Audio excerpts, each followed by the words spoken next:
saya memandang bahwa literasi digital di Indonesia belum seutuhnya menjadi gerakan masif. Karena memang informasi cepatnya.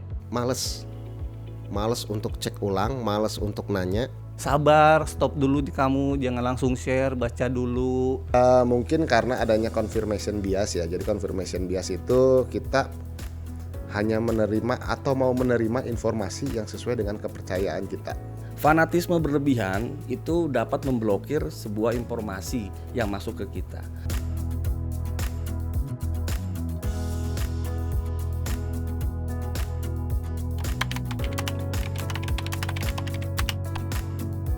Saya Alfianto Justinova, saya sebagai ketua dari Jabar Sabar Hoax.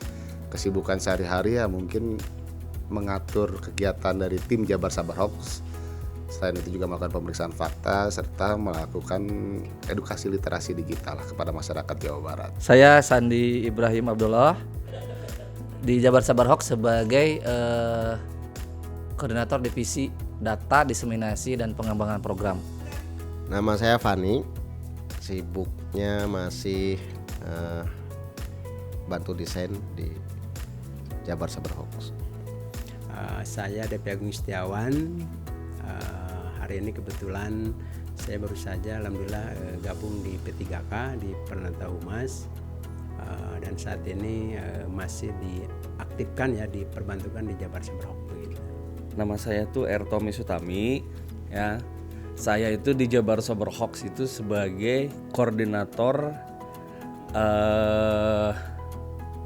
pengecekan fakta dan pengelola aduan. Oke, halo, perkenalkan nama saya Dodi. Kegiatan di Jabar Sabar Hoax itu di bawah divisi Kang Sandi, DDPP katanya tadi teh.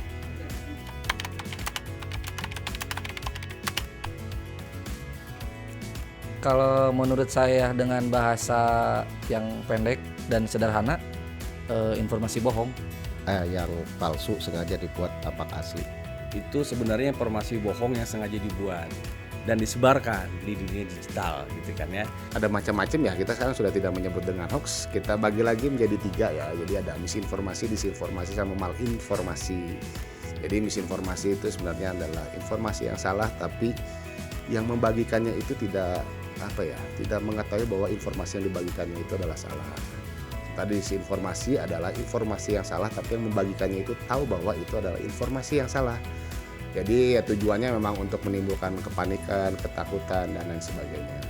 Sementara malinformasi itu adalah informasi yang benar, tapi dibagikan hanya untuk menjatuhkan kredibilitas dari seseorang. Seperti itu.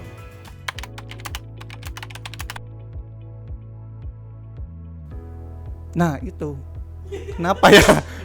Orang doyan gitu loh. Sesuatu yang tampak asli itu justru orang lebih doyan. Orang ada keuntungan juga dari menyebarnya berita bohong gitu.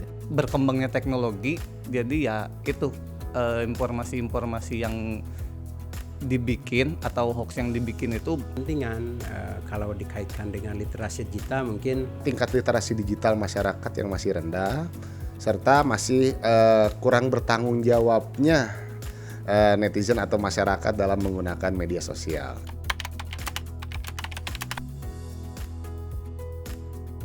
Menurut saya bukan orang-orang bodoh ya, yang orang bikin hoax itu, yang benar-benar bikin hoax itu. ada beberapa kelompok yang memang ketika dia menyebarkan suatu informasi lebih cepat itu dia merasa bangga begitu, dan tanpa diverifikasi dulu begitu. Ya orang yang punya kepentingan. Kalau konteksnya itu kepentingan apalagi politik gitu kan, ya itu kan kita kenal dengan namanya buzzer gitu kan. Ya artinya ya tetap nanti penggiringan opini kan gitu kan. Yang lebih umumnya mungkin ada yang dari iseng mungkin ya. Dapat video apa, dia pun tidak paham ini benar ataupun salah, disebarkanlah gitu kan. Jadi memang ada yang sengaja membuat, ada yang memang tidak tahu akhirnya disebarkan.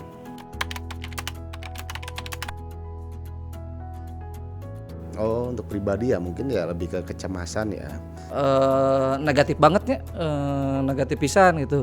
tidak jelas, simpang siurnya informasi, terus menimbulkan fitnah, terus curiga, prasangka. Hoax itu bisa merubah suatu pola masyarakat secara drastis. Banyak banget ya. Kalau yang pernah melalui tahun politik dulu ya, 2019 gitu kan. Ya itu keluarga jadi musuh gitu kan, teman dekat jadi berseberangan karena berbeda pendapat gitu kan. Nah itu fakta-fakta yang jelas bisa merugikan seseorang gitu.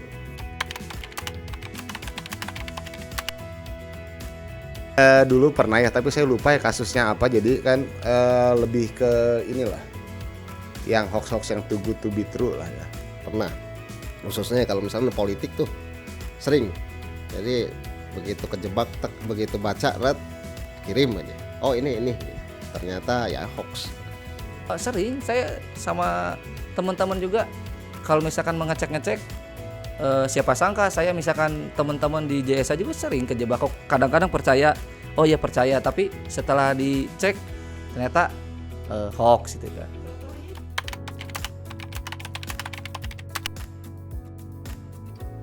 Gampang. Kalau saya cukup ke Google, keywordnya apa yang mau dicari. Itu kalau hoaxnya udah terklarifikasi sama media-media mainstream apapun medianya, itu pasti ada.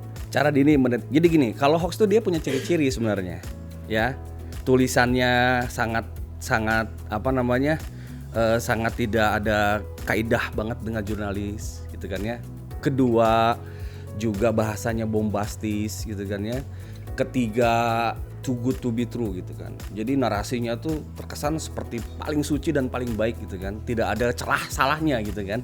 Hal-hal seperti itu gitu kan. Nah, lantas yang paling sering kalau kita bicara konteksnya itu konten, baik foto maupun video, itu dia tuh buram gambarnya. Biasanya kalau video-video buram itu patut dicurigai gitu kan. Kecuali yang diburamkan ya.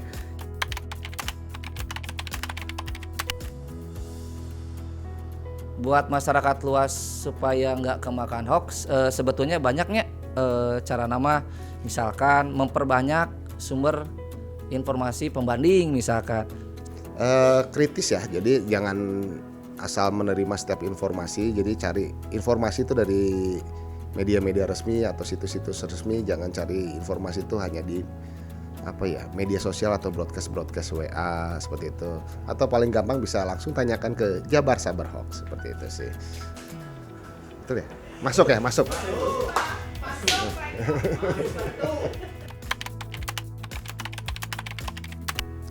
Kalau di tahun politik ini hoax itu udah mulai naik. Di Jabar Sabar Hoax sendiri itu udah mulai naik, udah mulai meningkat. Masalah beberapa calon yang sudah mengkerucut 3 ini kan. Yang pertama kita kawal bahwa hajatan pemilu ini adalah hajatan bersama gitu ya.